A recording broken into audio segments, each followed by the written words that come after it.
Okay. So here's a few things to kind of keep in mind as you're approaching like the dating scene, right? You want to know what you're looking for. And I get a lot of people who say, well, I want somebody who's godly. I want someone who's God-fearing.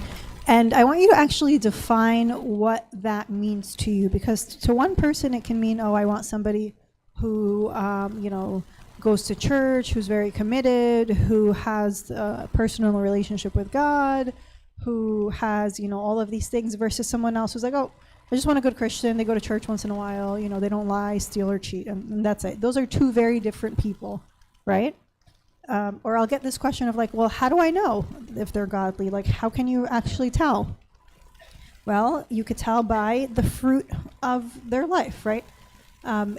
We are bearing the fruit of the Spirit, right? Love, joy, peace, long-suffering, kindness, goodness, faithfulness, gentleness, self-control. Does this person actually possess these qualities, right? Are they loving? Are they kind, not just to me and how they treat me, but also everybody else around me? Do they have that peace in their life, or are they always in conflict with everybody? And, they always have issues with a lot of people in their life. Can they suffer long, right? Long suffering is a thing, is also a fruit of the Spirit. And are they able to like endure hardships and hard times? Like, what do they do when they're faced with something difficult? Are they faithful to, what they're trying to practice? Gentle, and do they have that self-control? And, these are some good qualities to look for. There's obviously a whole lot of other ones as well.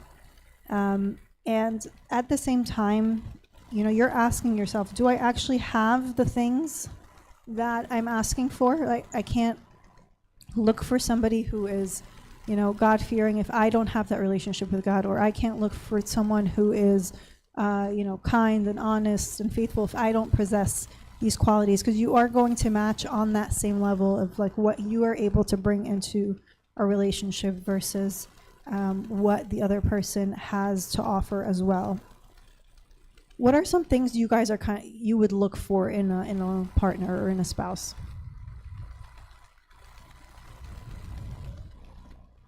Yeah, clarity. Okay. Yeah. Straightforward, right? Who's not like playing games. Absolutely. What else would you look for? Yeah, consistency, security, rep. Yeah. Someone else? Yeah. Grace. That's a big one. Right? All going to make mistakes. We're all going to sometimes not do the right thing, and your partner should be able to offer and extend that grace. Honest. Yep. How about this side of the the room? What are you guys looking for? What would you look for in a partner?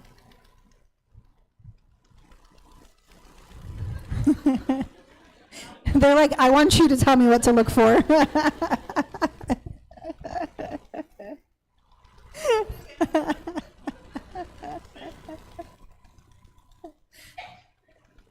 Respectful, yeah, absolutely. Yeah. Yeah. I like that. Absolutely.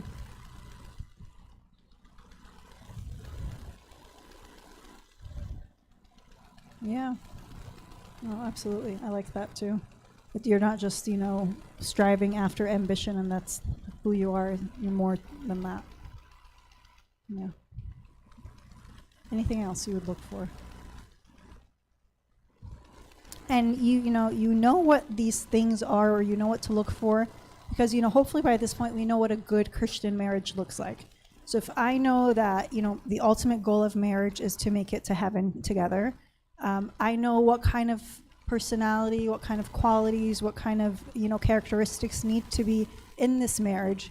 Now I'm going to look for somebody who holds these in their life and values these things as well. Because if my goal is something different, right? If my goal is just earthly success, having a nice life, and I'm chasing after the money and materialistic things, then the person that I'm going to look for is going to have very different qualities than somebody who is heaven focused. Of course, all of these things, come with it. Success is a good thing. It's good to be ambitious and to work hard, but that's not the end goal of marriage, to have just a comfortable life here. It's much more than that. So with your focus being on the right thing, you're able to also find somebody that can help you in that path. So some, funny things with today's dating culture. Anybody heard of this? FOMO? We've all heard of FOMO, right? The fear of missing out. So actually the same person who coined the phrase also has this phrase, the fear of better option. You don't hear it as much. It's like FOMO's popular cousin, okay? But it's this fear of also living in like swipe culture of like the dating apps and thinking like we have all these endless options. It's like, well, what if I find somebody better? Well, yeah, I have these qualities that I'm looking for in this person. They have like most of them, but they're missing this one thing. Okay, let me go on to the next person and let's see. Oh, they have these other things that are different. They're still missing this one thing. I think I can find somebody better. And you kind of keep going through this cycle with person to person, and you see that, they're not good enough, or you don't feel like they're good enough. And you get caught up in this. And this isn't just with relationships. It can be with a lot of other things in your life where you feel like, oh, well, what if I'm missing something that's better? What if I find something that's better? It's never going to come if you have this like mentality of seeing, that something's missing all the time. It really is about like knowing what you're looking for, finding somebody that fits those qualities. And yes, not everybody's going to have everything on, the list that you're looking for. Just like you're probably not going to check off every box that they have on their list. Nobody is perfect, right? Nobody has everything all the time. We're all like a work in progress. We all at least have like the foundation of the good things to build on them. We're trying to, better ourselves in that way. So beware of this, like what they call analysis paralysis. When you feel like there's so many options, especially if you've tried a dating app, you feel like you kind of keep swiping forever, where sometimes it feels like you're kind of like just shopping and you're looking for something that fits all of the descriptions that you're looking for. And then it really puts you in this like paralysis state of like, I can't make decisions, of like it's too much for me. There's actually a lot of studies out there that show like the less choices you have, the happier you are with the outcome of what you choose. Even like you'll find it in like marketing or like supermarkets when you go and there's a supermarket that has a lot of other options. You feel sometimes a little bit overwhelmed versus you go somewhere where it has 2 or 3 different kinds of bread. So you just pick one rather than 10 or 20 different kinds. There is a book called The Paradox of Choice, and in it the author talks about 2 types of people. Ones that are called, or he calls them maximizers, and versus ones that are satisficers. So I'll explain what that is. Somebody who's a satisficer, right, who's satisfied with the choice that they make. So let's say the example given is like they're looking for a certain sweater, right? They say, I want a sweater, a red sweater. It has to be within this price point. I want it to have this kind of feel to it or look a certain way. So I'm going to go to the different stores, and once I find it, I buy it, and I go home, and I'm happy with it.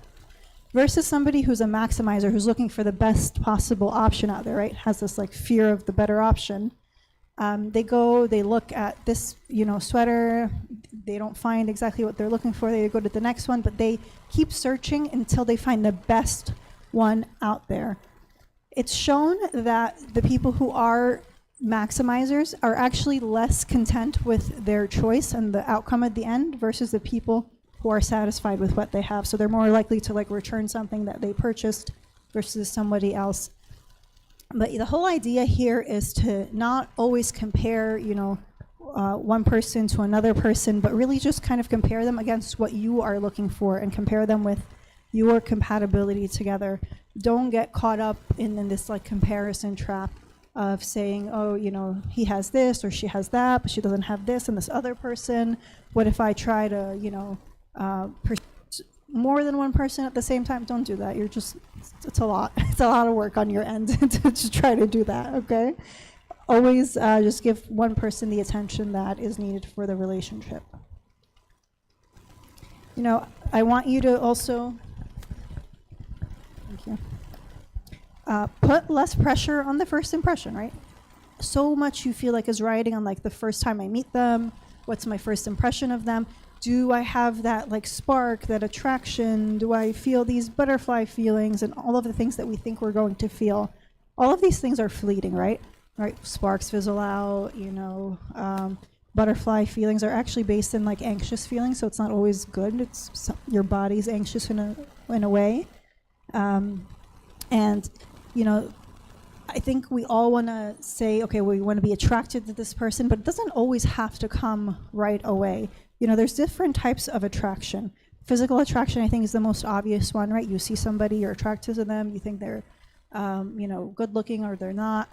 But there's also like a spiritual attraction element. There is an intellectual attraction. Like, can you actually have a good conversation with them? Do your personalities kind of work well together? Are we able to like have a spiritual conversation and help each other in that realm? So if the physical attraction is not there right away, I say give it some time, a little bit of time to figure out like, okay, can attraction grow with other things that I learn about them and more conversations that we have together? So don't just dismiss somebody right away based on how they look like. There's actually another study that was done. It's about a 20-year study. So it's nice when they do this and they kind of follow people throughout their life and see what the outcome of. And it looked that when they first met, they interviewed them and they said, how you feel about the other person, how do you feel with your compatibility? And they gave an answer. And they kind of followed the couples and saw which couples stayed together and which couples didn't stay together. And then they interviewed them again. They interviewed them every 5 years. So they found that the couples at the end who they asked, how is your marriage? What did you think of the person when you first met them? So they'll get one or two answers. One, I thought, I knew it was the right person right away. They were really great. Or the opposite answer of, no, I knew from the beginning this wasn't going to work out. I knew, they weren't the right person for me. And then they compare that with the answers they gave in the beginning of that 20-year study of when they first met. It was actually the opposite. So the person who said, like, oh, I knew this wasn't the right fit, their answer at the beginning was, oh, I knew right away this was the right person. We hit it off right away. Versus the other people who like in the beginning, oh, I'm not so sure, we'll see where this thing kind of goes. And by the end, their answer changed in a positive way. The point of this is to not put that pressure on the first impression or how you're feeling in the beginning. And the study also showed that your perspective changes over time based on what actually happens in the relationship and what experience you actually go through together. So, when you ask somebody who's been married for a long time and you're like, oh, did you guys know right away when you first met? They might give you a really nice answer because it's influenced by the good life that they've lived together versus somebody else. So just, keep that in mind. Our perception changes, our, answers will change towards certain things. So always, be open to the possibility of things working out, maybe not in the way that you pictured it, somebody outside of your type, right? And, not the typical person you'd be attracted to. Give them that chance, that opportunity, and see, and sometimes you'll be surprised at what you find with someone like that. Right, understand, the physical attachment and the physical attraction, that piece I think we talked about a little bit in the first talk with, you could be physically attracted to somebody, doesn't mean it's always good for you, right? Just because you feel like you have this connection or chemistry, or you're really attracted to each other that way, don't just evaluate someone or the relationship based on one aspect of it. You have to look at it as a whole. Which leads me to my 5 F's of compatibility. I think what we mentioned in the beginning. Under all of these, there's a lot of other areas as well where you can check compatibility. So we start with the main thing, which is your faith. And because your faith influences every other area in your life, right? How you're going to behave, how you're going to act, what your values are, what your morals are, how you're going to be under, certain pressure or certain circumstances, and how you're going to react to that. Your faith really influences every other circle of your life. So having that in common is really important, but not just being, of the same faith, because you can have somebody, you're both Coptic, but you're living out your faith in a different way. So how you live it out as well, and how you view God, how important that is in your life, will, go a lot into how compatible two people are with one another. Your friends and family, how they're influencing the relationship. What's your relationship like with them? Ideally, you want both families to get along. That's not always the case. At the very least, you should get along with your partner's family, and they should get along with yours, right? They're not going anywhere. The family's going to be in your life for the long haul, so kind of know the situation that you're stepping into and understand how their relationships work. Also with your friends, right? And their friends, their friends can say a lot about who they are, and vice versa. So get to know their friends, let their friends get to know yours, and see how, that kind of goes. Fun is an obvious one, right? Do we actually enjoy each other's company? I'll have somebody sometimes ask me this question of hey, they're met this person, they're really great on paper, they check off some boxes, but I'm just not looking forward to our conversations. Something is missing, something's lacking. If you're not enjoying each other's company, that's a sign that, no matter how good someone is on paper, it doesn't mean that it's always the right relationship. And there could be a lot of reasons as to why, and you can kind of dig a little bit deeper there to figure out. It could be a problem on your end, not on their end, and let's figure out what, that is. Your future. Do we want the same things in life? What does our lifestyle look like? If you have somebody who's has a very high maintenance lifestyle versus somebody who doesn't really care too much, then you're going to have conflict on those things. What does your career look like, and your level of commitment to your career, your family, how you want to raise your children in the future, if God blesses you with children, all of the things. How are you going to handle finances? A lot of these topics are a little bit deep as you get into the relationship. These are not first date kind of questions, tell me how you spend your money, right? You're going to start to see those habits and how they come out. Actually, money is usually the number one issue that couples have when married. There's different research that'll tell you different things, but finances is usually at the top of the list. So that's a big one. And then fighting, which really, conflict resolution. How do you actually resolve the fights and the arguments that you have? Because everybody's going to have them. If you tell me, we've been together for months and we never fight, that's a bigger problem. That means you probably have issues that you're not addressing, right? Or you're kind of just to keep the peace of the relationship. You don't want to bring anything up to, cause any friction. But it's good to do that, to see how you are able to resolve conflict. There's different kinds of, conflict resolution styles. You have, somebody who is competing, who is it's my way or the highway. It's very assertive kind of behavior.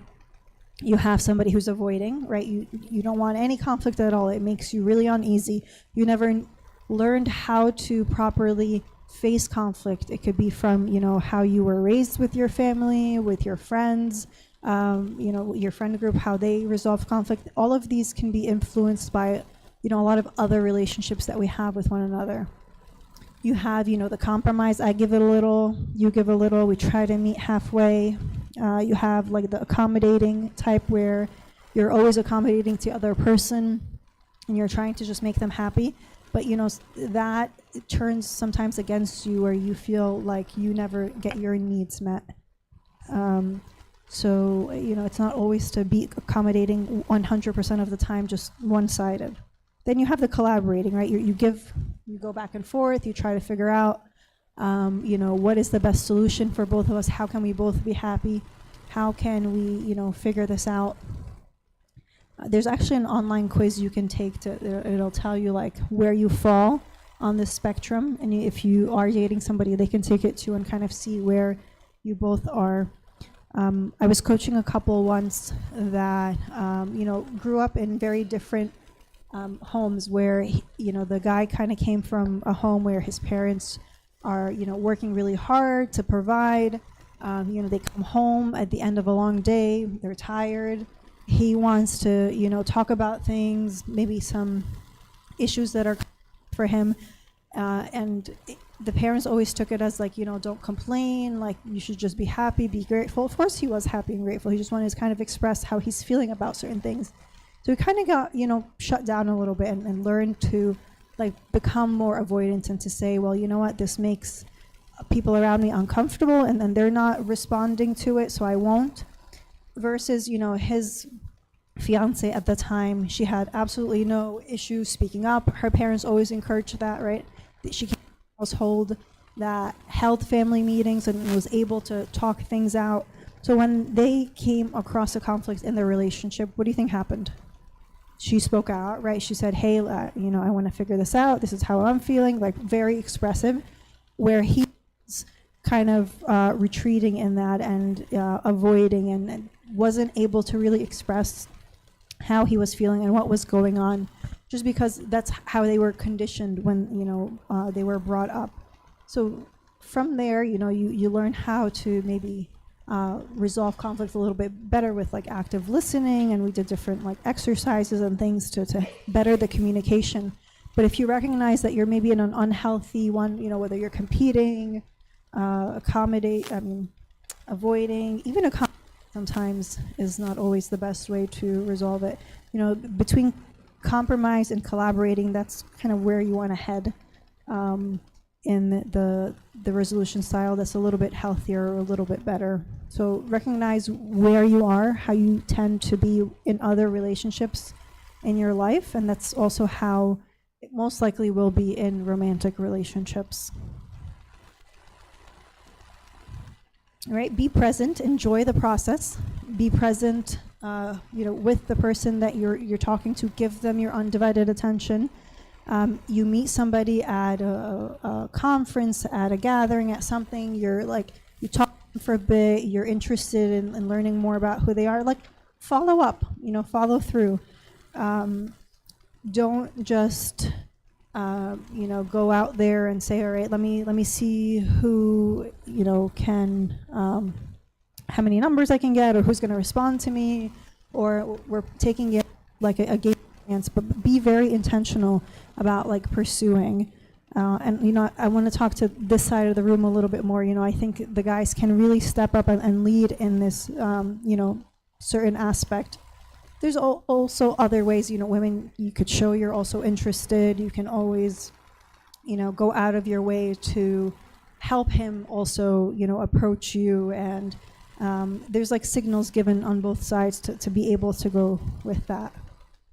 And, be in the present. There was a Harvard study done, and I want you to kind of guess how many or percentage of our waking hours are we spending thinking about like what's not going on here. I'm thinking about the future, thinking about something that happened, versus just being present. What do you think? Not that high, it's just a little less. Yeah, it's close. It was 47% that we're spending thinking about something else that is happening. So really like half the time I'm here, but I'm not actually here like mentally, right? So practice that in dating as well. The person that you're speaking with, that you're going out with, give them your undivided attention. Don't jump to conclusions too quickly, right? Of, oh, I went on one date and I really like this person, now I'm planning my wedding, right? Or we're planning what we're going to name our kids way too fast, right? We're not there yet. Like take it one step at a time. Don't jump to conclusions, right? Allow them to kind of show you who they are. Allow them to see who you are as well. Because sometimes we start filling in the blanks, right? Like, I met this person, he's a deacon, or she serves in Sunday school, they do this or that. It must mean they are this type of person, or it must mean, they have a really close relationship with God. Like, we don't know that yet. You're going to be able to tell that through time, through how they act, how they react to things. So all of that, it takes time to unravel and unveil. We want to be aware of red flags. So there's a lot of different red flags, right? And some people, this also comes down to preference. Sometimes you can withstand something in a relationship versus somebody else who can't. Sometimes it's like a yellow flag. A yellow flag meaning like, hey, I'd prefer not to have this in a relationship, but if it's here, I can maybe live with it. I can maybe figure it out. These are just some examples I give in the book of like things to watch out for that I would probably view as like, things in an unhealthy relationship. If you're afraid to express your concerns because your partner will place the blame on you, right? So you feel like you can't speak up. You always feel like, I'm going to come to you and tell you what my issue is, but you're always going to turn it against me, and it's going to be my fault at the end of the day. And it's like, hey, how did we get here? That wasn't my intention with starting this conversation. You feel judged and belittled in the relationship, right? They're not taking you seriously. They're always telling you what you're doing wrong. Your partner never takes ownership of issues you point out and doesn't address them, all right? It's in kind of one ear out the other. You feel hurt. Your partner dismisses when you feel hurt, your partner dismisses your feelings and shows no empathy, right? They don't care about how you feel, right? They'll tell you you're being too much, you're being too emotional, you're overreacting, and they're not really taking into consideration how you're feeling. This one is one to definitely watch out for. You feel your partner is trying to isolate you from your friends and family, and that comes more from like a controlling aspect too of, I want you to kind of only listen to me, and I want to have all the influence in your life. So, hey, don't hang out with your friends so much. You don't need to spend so much time with your family. Trying to dominate the relationship and all the relationships in your life. Your partner needs your attention constantly and becomes enraged when they can't reach you. Right? They get really angry when you're not picking up the phone. They feel like they're losing control when you don't do that. So, these are obviously like extreme behaviors in certain aspects. And maybe, you make a mistake, your partner does this once in a while, but actually owns up to it, apologizes for acting this way. It's different when this is experienced like sporadically, like once in a blue moon, once in a while, versus this is the constant behavior, right? There's kind of like a spectrum there. Like, pay attention to how you're feeling, how your nervous system is feeling in the relationship. Am I always anxious? Am I always on edge? Am I always like afraid to do the wrong thing, to say the wrong thing because they're going to react a certain way? If you feel like you're walking on eggshells in a relationship, that's not a good sign, right? You should be comfortable being who you are and not always afraid of how the other person is going to react because of that. And when you do have conflict, when you do have things that, you're annoyed with, or you bother each other on certain things, how are you actually expressing that? Is it like through these behaviors, or is it in a healthy way? That says a lot about the relationship. And, don't be afraid when you're still, on this side where you're trying to figure out and make the decision, even if you're engaged, even if like you're getting married, next month, and you're seeing these constant things come up and you have these doubts and, red flags coming up. Talk to somebody that can guide you and help you make the right decision for you before it's too late. I'd rather you break up now and face that than the consequences of later when things are not working out after marriage. Don't have these misconceptions of, I've been dating this person for this many years, we can't break up now, it's too late, or I've invested so much in the relationship, who's going to want me after this? These are all lies that we're taught to believe, but it's not the truth. God can take any situation and redeem it in there. So don't be afraid of breaking up if it's not the right relationship for you because of the things that you're going to have to live through and face afterward. Okay, now is really the time to make that decision. And all in all, really just trust in God, right? Trust in the Lord with all your heart and lean not on your own understanding. In all your ways, submit to Him, and He will make your path straight, right? Acknowledge Him in everything that you do, and He is going to guide you from one thing to the other. Don't feel like I have all this pressure just on my own to figure out who I'm going to spend the rest of my life with, or even if I am going to, go down that path. Really trust in God. Really, get to the bottom of like your fears and your worries. Tell Him what those are. Like sit at His feet. Really spend the time getting to build your relationship with Him, because He will guide you in every other thing in life. It really comes to that, and with Him you can solve any issue. With Him you can face any conflict, whether it's on your own or with somebody else. Really, He is the core to everything that we do. Okay, any questions? Now I'm leaving a lot of time for questions because I know we had a lot come in. Anyone want to ask one in person before I go to the Slido?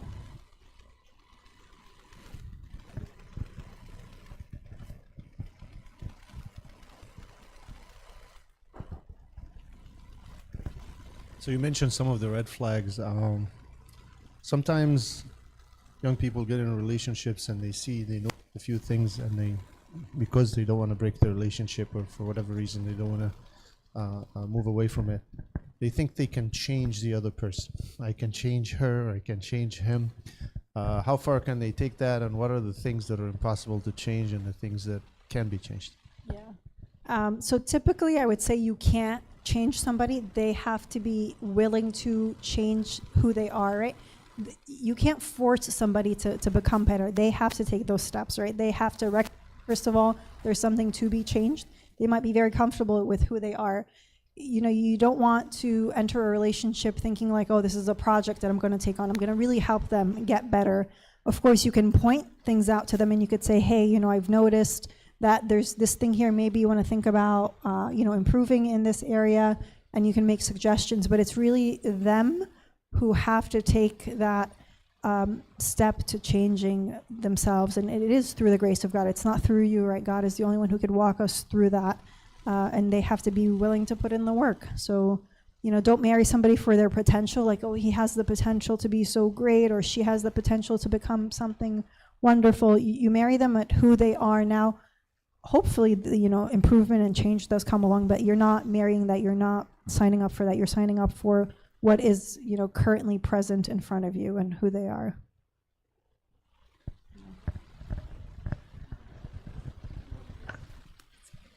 Thank you. I was just gonna say, I have experience with what you were saying about but I think the most important part of it is being with yourself, in terms of you give the person the time see this change, but once it's no longer occurring, it's just being honest with yourself, this is not for you to it's not your crime, right? You have to just walk away. Yeah. So if you it's a very risky road to go down, because you can get lost in it very easily, especially if you like this person, you fell in love with them, whatever, getting married, I think that's when it becomes a little bit harder to walk away. So if you do take a challenge like that on, or if you find yourself in it without really wanting to take it on, I think just the most important part is really being honest with yourself and knowing when is enough. Yeah. And give them all the resources, but at the end of the day, if they're gonna do it themselves. Yeah, absolutely. Thank you for sharing that.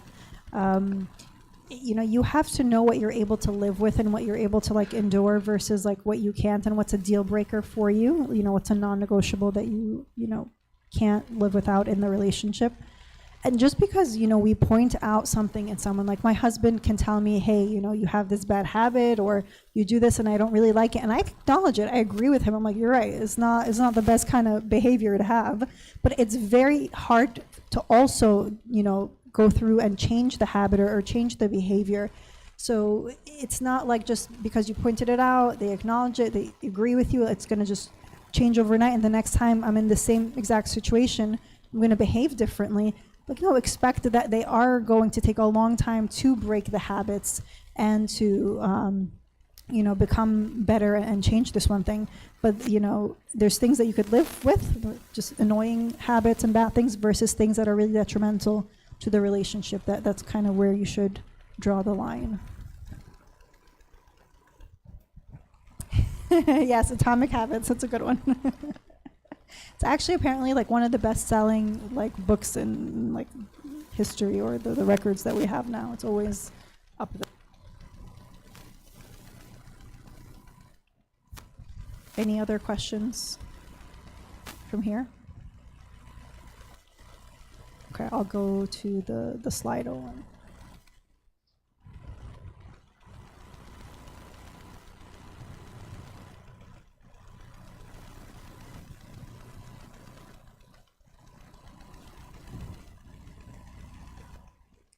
Okay, a question that says, how do you navigate a relationship with someone who checks all the boxes, but do not have a good relationship with their parents or family? So I would figure out what's the issue there with their family and, their parents, because somebody could be really trying hard. They could, put in the best effort to have a good relationship with their family, but their family is not really willing, or it's coming from their end.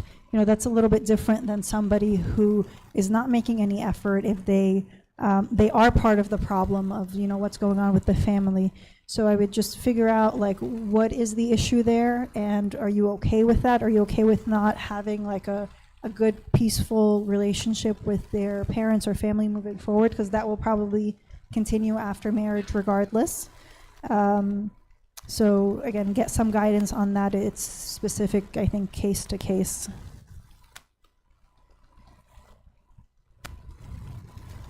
Okay, what is your take on someone dating early, like before graduation, with the intention of gaining experience? So here's the thing, right? This whole gaining experience thing, because there's also another question about, like, girls want you to date them, but they want you to have experience, but you don't want to, like, practice on people, which is right? We're not just entering relationships for experience. And, like, what do we actually mean by experience? Are we talking about, like, how we're treating one another? Is that what it means? Like, how to behave in certain situations when you're in a relationship? A lot of that experience can be really picked up from, like, just how you have friendships, right? How do we communicate with one another? How are we showing up for one another? My mannerisms, and how, practically going about it, like, am I loving in my interactions and kind and all of these things. You don't need to enter a dating relationship to know how to do all of these things. You can, practice all of this in just regular friendships, in a group of people even. So don't get so hung up on, like, gaining experience. If we're dating, it's really for the intention of figuring out, is this the right person for me, right? That is really the goal. It's not just so I can practice or whatever it is might, think about. So dating early, like, my rule of thumb is you want to start dating when you think, like, marriage can be in the near future. Like, I can see myself getting married within the next, 2 to 3 years, or not like 10 years from now, because I'm still early in college and I'm going to go to grad school and I want to do med school, and I don't see myself settling down until, 8-10 years from now. I wouldn't start dating that early, but when you see that it's kind of in the near future for you. Abunaz, also, if you have anything to add, I'm sure you have a lot of experience as well with. Thank you. Right. I've been doing this for 11 years now. Okay. So when I first started, and someone approaches a boy or a girl and they are dating, and then they bring a point up that, my partner's parents are separated. Is it okay or not? In the beginning, I used to say, yeah, it should be fine. That's not their fault. Just take your chances, see how it goes, and then normal stuff. But with experience, turned out to, I got to find out that, I would say, not 100%, but let's say 95% of those children also failed their relationships. For those who came from separated houses, also they separate in the future. That's out of experience. I saw that. So right now, I say think again. So in the beginning, I used to say like, yeah, go for it, just see if the good person, etc. Now I say think again. What's your opinion? What do you think? So, definitely somebody who comes from a home where it was a broken home or the parents are separated, they're going to have, a little bit more, like more hurdles and more things to kind of figure out. But the key here is, figuring out what work or what things that person has done to understand, to learn what a good, healthy marriage looks like. Like, have they actually acknowledged, how their upbringing affected them? Because I've seen it work in both cases where, they kind of see the cycle and they don't break the cycle and it ends up being the same thing. Or I've seen people that say, oh, I saw how my parents were, I never want that kind of relationship. And they do really break the cycle and they're very aware of this is what I need to do instead. And they put in a lot more work and effort to kind of recover from that or to unlearn some of the things they learned in childhood and just growing up. And those people have, successful marriages.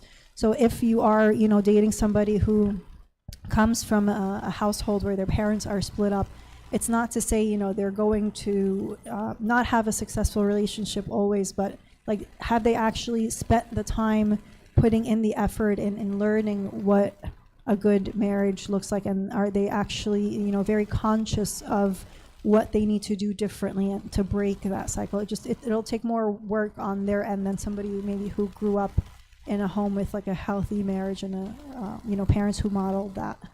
Yeah, it's not impossible, but there's a lot of awareness. Yeah. You learn in the job, right? So that's what I have seen like firsthand. Yeah. Like the majority did not succeed. Yeah. So like, just Yeah, I wonder if there's research on that. I have to look into it and to see like what the numbers look like, and how that turns out. But I wouldn't want to disqualify someone just because it's out of their hands. Absolutely, yes, what yes, happened with their upbringing. And I've seen it go both ways where they come out and they're in great marriages because they know to do the exact opposite of what they saw. learn not to learn. Yeah, so you just have to kind of feel that out in the dating relationship and see how they kind of interact and react with you as well.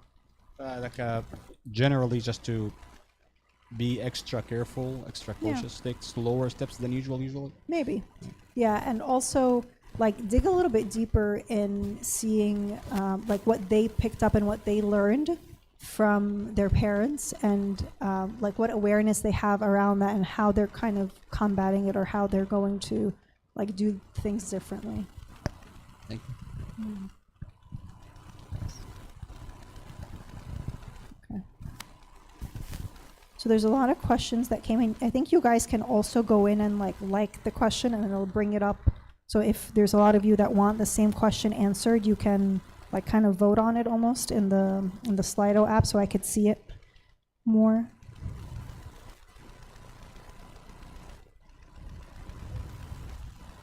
The recent one, so it'll show you what came in most recent. Okay. Yeah, I see that. Okay. Okay.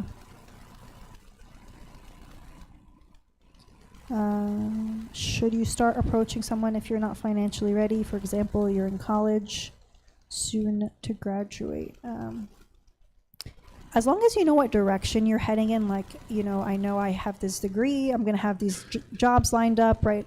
And you're seeing that the person that you're dating, they're not lazy, right? They have the ambition, they're trying to be successful, they're trying to work hard. I don't think you need to have like X amount of dollars in the bank, when you start dating, but at least like, you're getting there, that like when things are getting serious, you are going to have, a financial foundation for you to build a family and a marriage, and weddings are very expensive these days. I don't know how people are doing it, but some of the numbers that I've seen are a little crazy. So again, you don't have to have a certain amount of money to start dating, but at least know what direction you're heading in and that it's coming soon.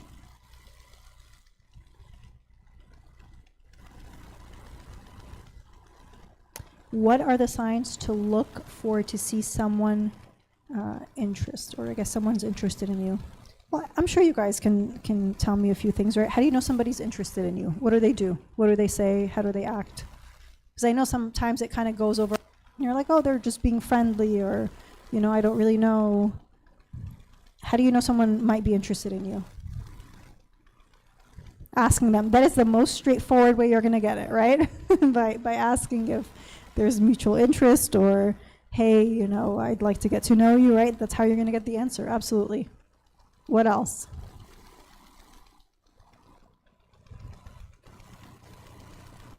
If they contact you, right? Maybe they're going out of their way to start a conversation, right? Slide into those DMs, yeah.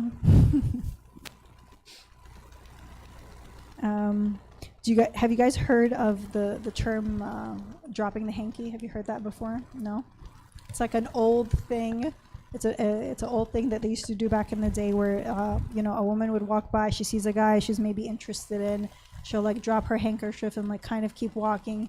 He'll see it, he'll like pick it up and be like, excuse me, miss, you dropped this. And then they start a conversation where he thinks he really approached her, but she's the one who really picked him out and kind of, planted the seed there. There's other ways to do that, right? Without literally dropping your handkerchief, right? Nobody walks around with that anymore. But there's ways to kind of show that you're interested, to be more approachable, to also guys like pick up on these things and like start, the conversation and continue going. I always get a lot of giggles when I give that example.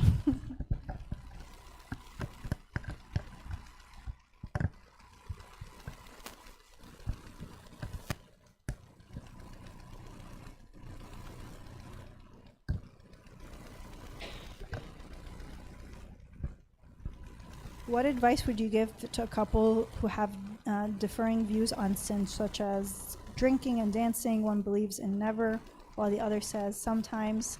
So you have to be on the same page, right?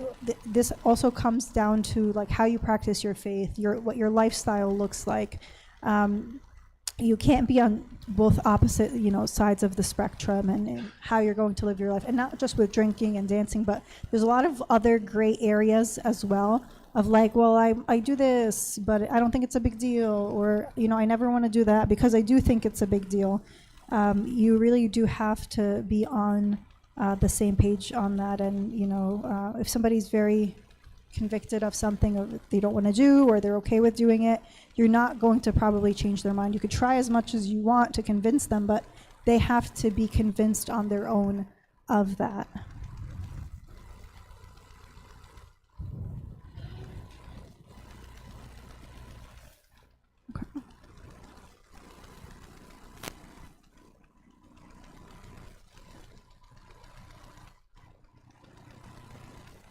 Okay, what if you feel like you're not the best person, so you're settling for who you're with right now, but deep down they're not your person?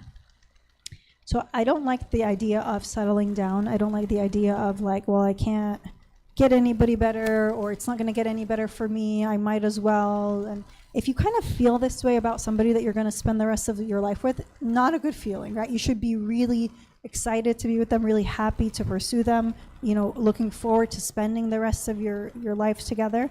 And if you're kind of like wishy-washy about it, that's not right to them to treat them that way, and to kind of just keep them because you feel like this is the best option for you right now, right? You're doing them a disservice, and yourself also. So I don't think you should really go in with that mentality of, you're settling for someone that, is not compatible with you or is not right for you. I don't think that's the right approach. If you guys also have any comments or anything on the questions as I'm going through them, feel free to jump in as well.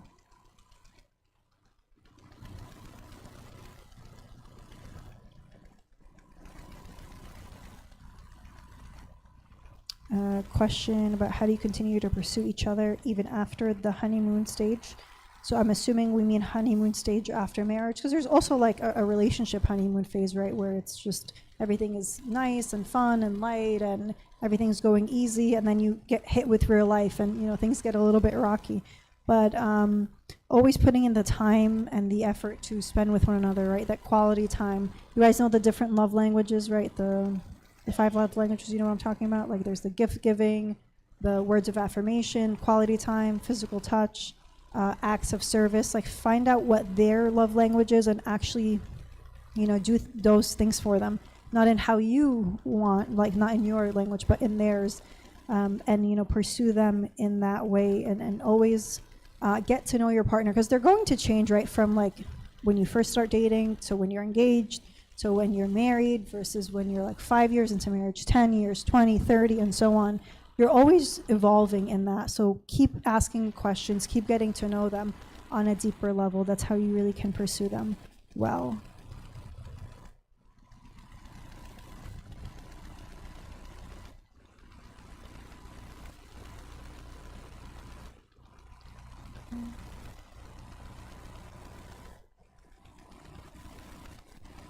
Do you think everyone has their person they are destined to be with if God didn't choose the single life for you?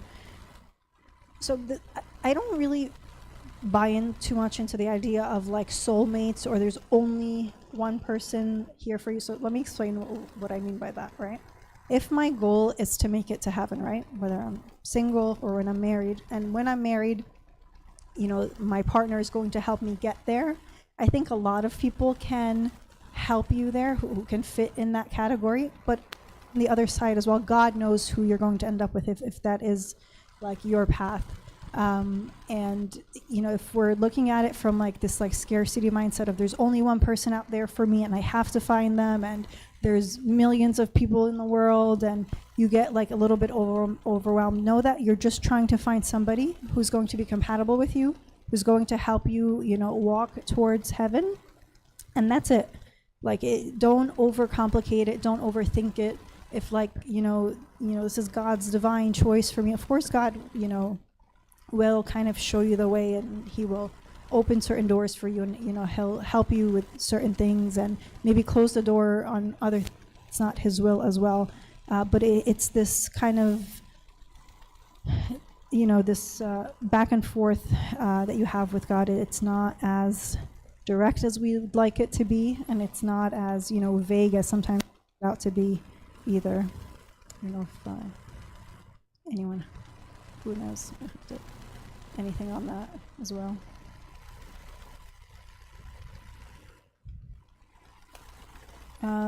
Question about what's the recommended age difference.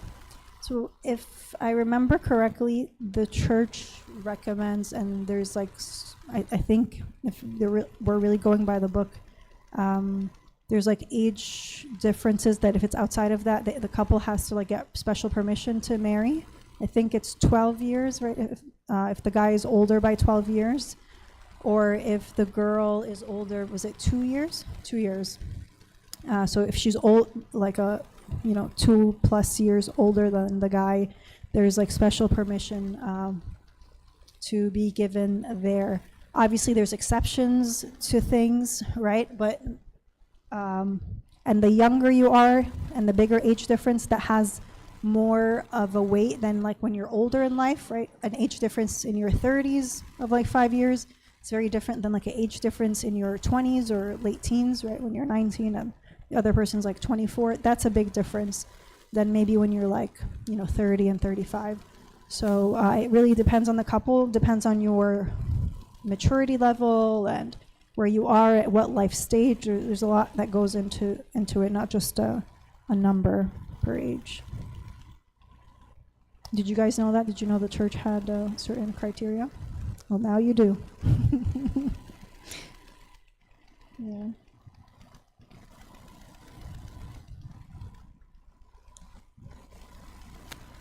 That's right. We mature a lot quicker.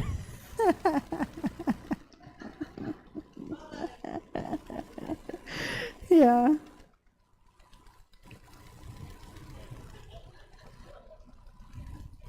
Yeah.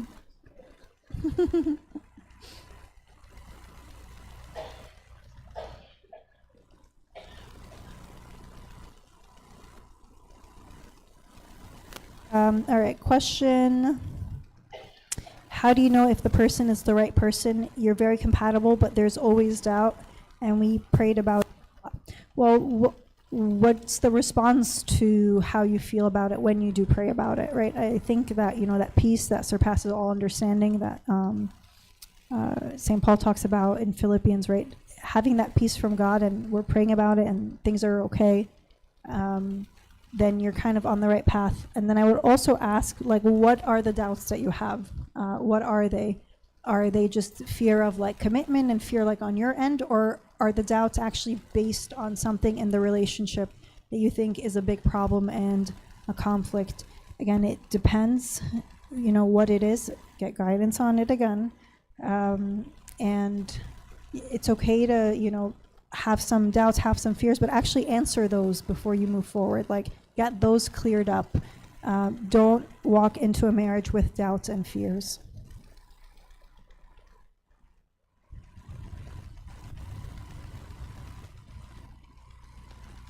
I feel like I've answered some of these already. Let's go.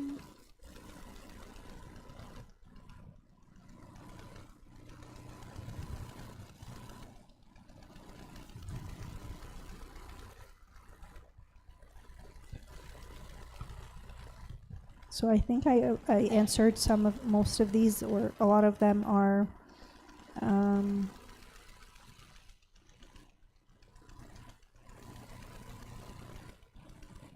if someone is seriously considering the monastic life, how would they decide whether to pursue or not when they cross paths with a person they're interested in? So again, get guidance on this with your father of confession, and he can really help you also discern if like this is for you or not.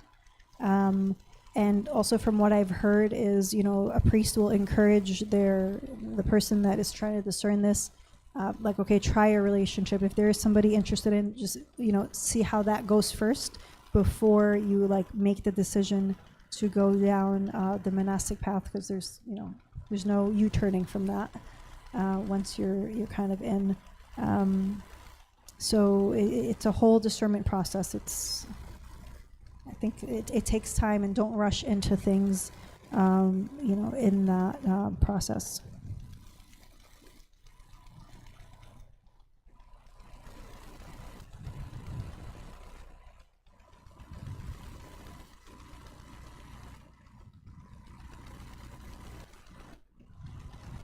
If you both feel ready and compatible with one another, but the man is not initiating next steps, should the girl leave or be patient? So why is he not initiating the next steps? That would be my question, right? And if this is kind of like a pattern in his life that you kind of see where he's not, making moves on things, he's not initiating things, then again, that's a pattern to watch out for, and ask yourself if you're okay with that or not. Then there could be also legit reasons why he's not initiating. Maybe there's some concerns that he has that's stopping him from moving forward. So, figure out what that is.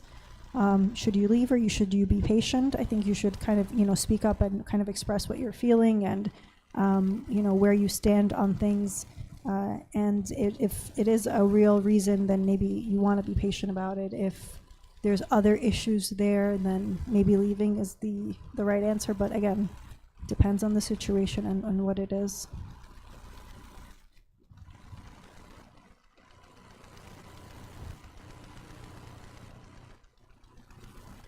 Okay.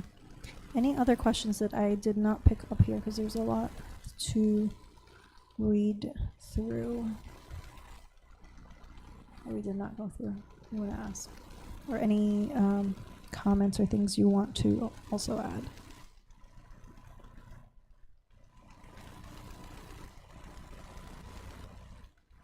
I'm good? Yeah.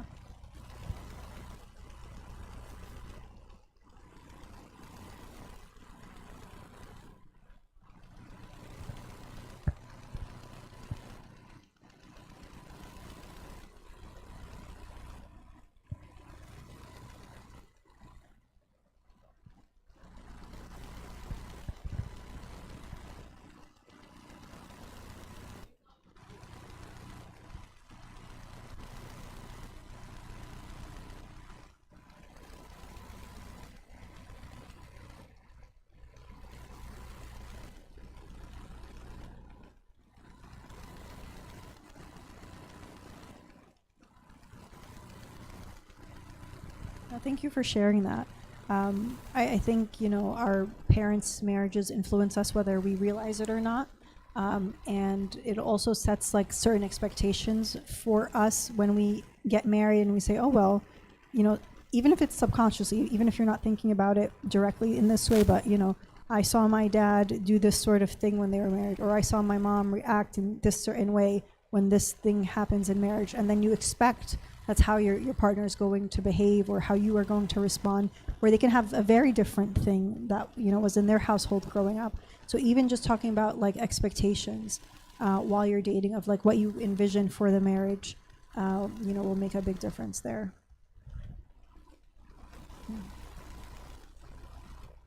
Okay, if there's no more questions, thank you guys.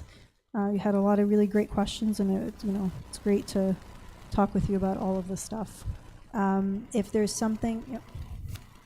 Which one? Level of feelings. Here, let me read that. Okay. Okay.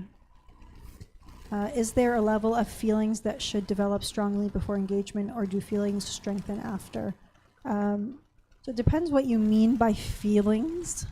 So I guess like maybe attachment, if that's kind of what we're talking about. I mean, feelings will always kind of grow as you progress in the relationship and as it hits different stages. But you should, again, it depends what you mean by feelings, but you should be, feel enough love towards them where you want to commit, where you do see like a future together, and it'll naturally grow, but don't get into an engagement saying, okay, the feelings will come, like I don't have them yet. Or, some people will even do this with marriage, like maybe, the thing that I'm looking for is not here yet, but it'll get there like when I get married or when I get engaged. I don't think you should approach it from that way. I think it should be there, and there is just like a natural growth as you go. That's a good question. If there's anything I didn't touch on today, there's a whole lot more like in the book or online as well. There's a lot of different blog posts on these particular subjects that we talked about today. And if you're not a big reader, the book actually just came out in audiobook last week, so you could listen to it as well. It's on Amazon and wherever you typically buy books, Barnes & Noble, and the publisher is Ancient Faith. They have a lot of other really cool Orthodox books as well. There's another book about engagement, actually written by a Coptic priest from Australia. So that's like your like part 2, right? Once you get through the dating phase, there's the engagement phase, and then there's marriage books after that for the next phase. There's a lot of really good resources and sermons and podcasts and things you could really use to educate yourself on and to learn more about, these subjects that I encourage you guys to, pick up and look into. Thank you.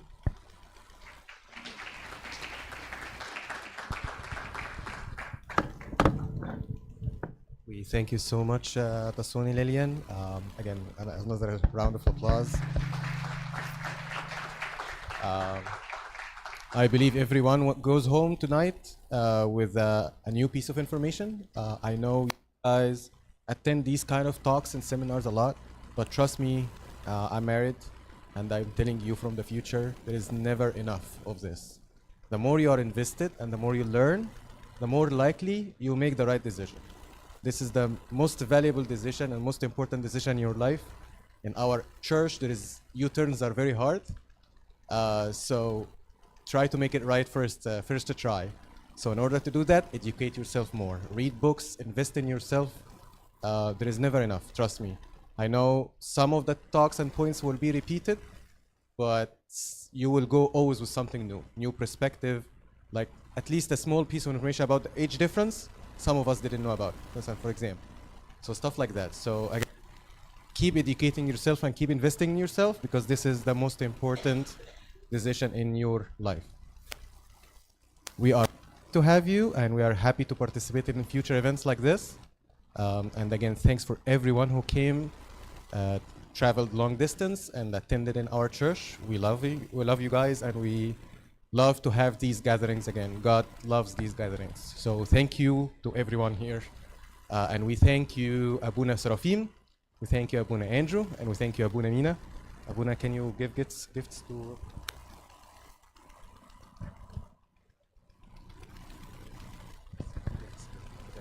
Okay. Of course, we thank Michael Botros for all the efforts that he did, and we thank everyone who helped him in that. Please give a hand to all of them. And thank you very much, Tasoni, Lillian. We learned a lot, and you were to the point in every answering of every question. Thank you. We learned a lot from you. And here is just a little gift so you remember us, and you tell Abuna also to remember us in his prayers. God bless you. Sure.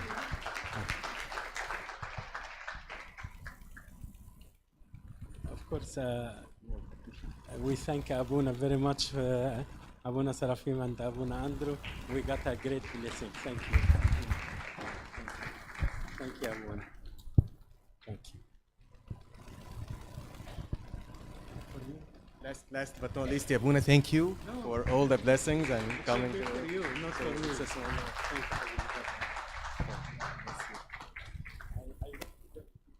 No, that's a great blessing. So let's have a group picture together, and we can wrap up and pray. Or should we pray first, Abuna? You should we pray first, right? Let's pray first while we're seated.